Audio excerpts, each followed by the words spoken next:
So it looks like I got algae on one side of the tank, but not the other because of the plants blocking the light. I'm thinking I'm going to go ahead and clear this. Had to get the sand out to make sure it's not scratching the bottom pane of the glass. But the main reason I want to get this algae off is because I like to put plants under here. I don't have it there right now. I moved it upstairs for the time being so I could get some sun. But yeah, I'm going to get an algae scraper and get to work on this. Looking good. It's really easy with the magnet scraper. I'm going to keep it down here for now. It's attached to the metal so that I just have it when I need it. Probably do it after every water change.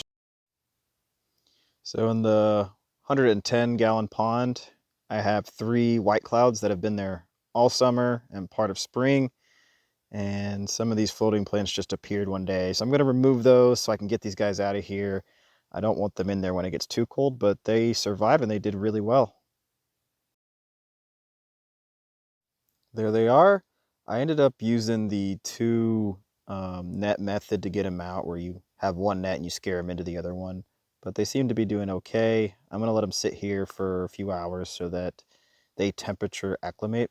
I didn't get any babies this year, probably because I didn't have enough plants or they were all males. So next year I'm going to try again, but I'm going to make sure I have some females. Moved them to the 55 community with some plants, Congo tetra, and some rainbow fish. So they seem to be doing okay after a few hours of acclimating. So I'm going to try to get some more and move them outside come spring. But they'll stay in here for the winter. Let's move this angelfish into the 55 community. I only have 2 of the white clouds left that were outside all summer and part of fall. They actually did well in like 50 degrees in a pond, 100-gallon pond. So these are the gold white clouds with the red finnage. I had to separate this angelfish because I don't want it really fighting with the other one, and I'm not really trying to breed right now. But I thought it looked good in this tank with these fish. I guess it's kind of a koi angel, not a lot of different colors, but I think it's still a pretty fish. And then in this tank up here, where I moved all of those fish from, still keeping the sand, I'm siphoning some of this water into here while also adding water from the python hose. And then this is what I've kind of been water changing with for these tanks to get them clear, because they have dirt in them and they get cloudy. But now they're looking fairly clear.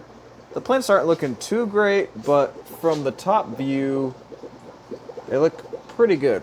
So I don't know if I'm doing anything wrong with this. I'm not really that much of a plant guy, but I'm doing the best I can. The baby guppies are mostly males here. I'm trying to remove all the females, and they're doing all right.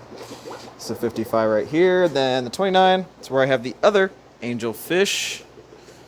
That's a male, I think, because of the hump on its head. Then I have some of the coal guppies and some community fish, so they're all doing well. 75-gallon update. Removed all the fish. I got these 2 glass panes and then one on the other side, but there's still a little bit of a gap, so I cut the polycarbonate panel to fit perfectly. And I'm doing all this because I want to keep a special fish that is prone to jumping. So I think this is pretty sealed. The gap's pretty negligible. Can still get some airline tubing in it, barely. And then the other side, it's a pretty tight gap over there too. Now I just have to figure out how I'm going to filter this with the new fish I get. I just have this little dinky sponge filter and an air stone, so I'm going to need to move a sponge in here for adequate filtration. So I added this sponge filter to the 75. It has some Java fern and some wassertang down there, and Bucephalandra, the 2 different types attached to it. This kind of naturally happened. There might have been a little bit of glue for this Bucephalandra that ended up attaching, but everything else kind of happened naturally, and I pulled this from another tank, so I think it's going to look nice when it fills in. We have a little bit of algae on that back wall, but if the young shrimp are into it, then I'm into it. Not too worried about it. If they seem to like to dig in it, and the rest of the plants look fine and algae free, so I'll just keep an eye on it, make sure nothing happens. I feed this tank flakes twice a day to try to feed the fish as well as the guppies. Only males in this tank. So I'm going to select the best guppy and then breed it with some of the females over in this tank. So these are my two females that I've been collecting their babies and separating them and sexing them. The two bigger ones here.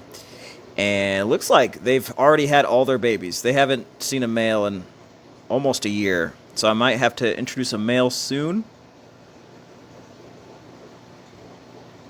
So I'm going to have to pick one. It's going to be a really hard decision.